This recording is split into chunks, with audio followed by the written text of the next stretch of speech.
जैसा कि दोस्तों हम अलग अलग वीडियो में अलग अलग यूनिवर्सिटीज़ के बारे में बात कर रहे हैं कि क्या एडमिशन क्राइटेरिया है और उसके लिए कौन कौन से ऐसे कोर्सेज हैं जिसके लिए अलग अलग पेपर जो आपको अटेम्प्ट करना जरूरी है और उसकी क्या एलिजिबिलिटी है, इन सब चीज़ों के बारे में हम लोग बात कर रहे हैं।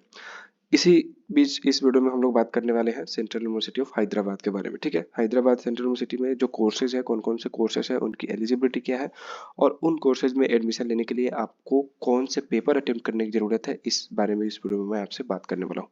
शुरू करते हैं। ठीक है, तो ये आप देख सकते हैं सेंट्रल यूनिवर्सिटी ऑफ हरियाणा का सॉरी हैदराबाद का ऑफिशियल वेबसाइट है और यहाँ आप क्लिक करेंगे। ठीक है, यूजी 2023 पे। तो जैसे आप यहाँ क्लिक करेंगे तो यहाँ कुछ चीजें दी गई हैं, जैसे कोर पेपर मतलब the merit list for the integrated PG programs will be determined based on the scores of the candidate in the papers identified as core papers. Rank list for admission will be prepared in order of merit of score in the core paper. ठीक है, तो core paper के basis पे आपका जो है वो rank list तैयार किया जाएगा। क्वालिफाइंग पेपर किसे कहते हैं? क्वालिफाइंग पेपर कह रहे हैं कि the candidates are required to score a minimum cut off 50 marks in the qualifying paper. मतलब ये कि जो भी पेपर आप क्वालिफाइंग पेपर जो होगा उसमें आपको कम से कम 50% मार्क्स लाना पड़ेगा, तभी आप उसमें क्वालिफाई कर पाएंगे। ठीक है, only those candidates who are minimum cut off marks in qualifying papers will be consider for the admission irrespective of the course in the core papers the marks scored in the qualifying paper will not affect the rank। देखो एक चीज आप अच्छे से समझ लो, merit जो है वो आपका सिर्फ और सिर्फ कोर पेपर पे ही बनेगा। ठीक है, क्वालिफाइंग पेपर का मतलब ये है कि आप क्या है कि क्वालिफाइंग पेपर मतलब बेसिकली शायद ये लोग इंग्लिश ही कहेंगे, इस चीज को हम लोग आगे देख लेंगे। तो क्वालिफाइंग पेपर में आपको मिनिमम 50% मार्क्स स्कोर करना पड़ेगा। मतलब ये कि इसमें सिर्फ आपको पास होना है, इससे आपका रैंक इफेक्ट नहीं होगा, लेकिन मेरिट जो बनेगा आपका वो सिर्फ और सिर्फ कोर पेपर पर ही बनेगा। ठीक है, बात क्लियर हो गई आपकी? आगे बढ़ते हैं। ठीक है, अब देखो यहाँ से शुरू होता है आपका कोर्स का लिस्ट, जैसे इंटीग्रेटेड एमएससी। ठीक है, इंटीग्रेटेड एमएससी की अगर हम बात करें तो एलिजिबिलिटी देखो, इंटीग्रेटेड एमएससी में जो एलिजिबिलिटी है वो सभी यही सेम है। Minimum with 60% marks at 10+2 level of education with the science subject. ठीक है, only note for admission to the mathematical sciences and the physics stream it is essential to have mathematics as one of the subject at 10+2 level। ठीक है, ये बहुत जरूरी है कि आपका जो 10+2 लेवल पे है वो मैथ होना ही चाहिए अगर आप मैथ या फिजिक्स स्ट्रीम में एडमिशन लेना चाहते हैं। तो ये हो गई एलिजिबिलिटी की बात। ठीक है, बाकी अब हम बात करें, जैसे देखो अगर आप मैथमेटिकल साइंस करना चाहते हैं तो कोर पेपर आपको देना पड़ेगा। कोर पेपर मतलब फ्रॉम सेक्शन टू, दूसरे सेक्शन से आपको ये 3 सब्जेक्ट सेलेक्ट करने पड़ेंगे, फिजिक्स केमिस्ट्री मैथ। ठीक है, उसके अलावा क्वालिफाइंग पेपर जो हम बात कर रहे थे उस टाइम कि आपको सिर्फ पास होना है, वो ये है कि इंग्लिश इंग्लिश का पेपर आपको सिर्फ पास होना है, 50% स्कोर करना है मिनिमम। ठीक है, इसी तरह से देख सकते हैं इंटीग्रेटेड एमएससी फिजिक्स। ठीक है, इसके लिए आपको फिजिक्स केमिस्ट्री मैथ का पेपर अपियर करना देना पड़ेगा, अटेम्प्ट करना पड़ेगा।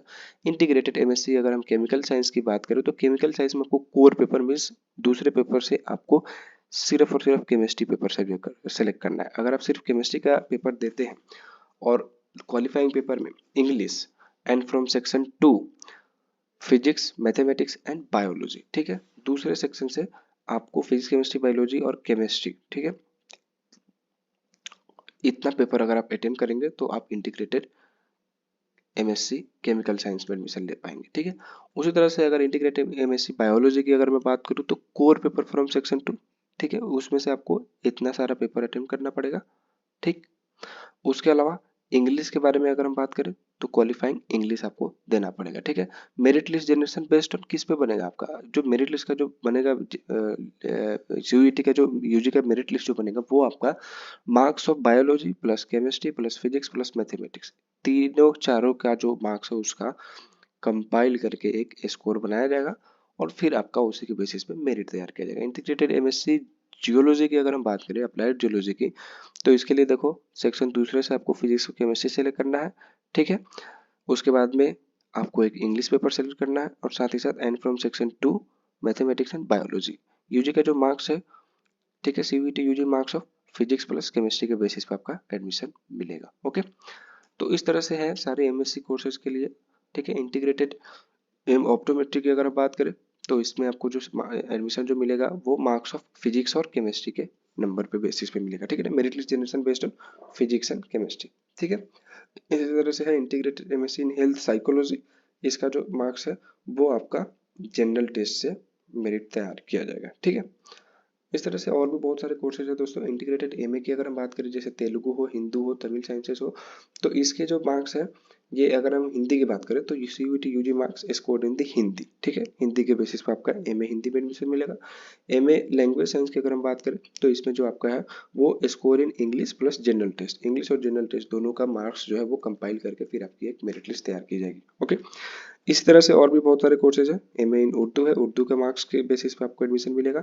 उस तरह से एमए इन इंटीग्रेटेड इकोनॉमिक्स है, तो इकोनॉमिक्स में आपको क्या है कि marks based in general test, ठीक है। जनरल टेस्ट के बेस पे आपको जो है वो एडमिशन दिया जाएगा। इस तरह से और भी कुछ कोर्सेज है। सोशियोलॉजी की अगर हम बात करें तो स्कोर इन जनरल टेस्ट, और एंथ्रोपोलॉजी की तो स्कोर इन जनरल टेस्ट, ठीक है। तो इस तरह से आपको पेपर जो है वो अटेम्प्ट तो करना पड़ेगा, ये भी जनरल टेस्ट भी देना होगा, इंग्लिश भी देना होगा, लेकिन आपका जो मेरिट जो है वो जनरल टेस्ट के बेसिस पे बनेगा। ओके, यहाँ कुछ और चीजें दी गई हैं कि the medium of the instruction in university of Hyderabad in English, students admitted to language courses to are required to do certain university level mandatory courses and elective that are taught in English medium. Okay, तो English basically बात है कि यहाँ कहा जा रहा है कि आपके लिए जरूरी है इंग्लिश, ठीक है।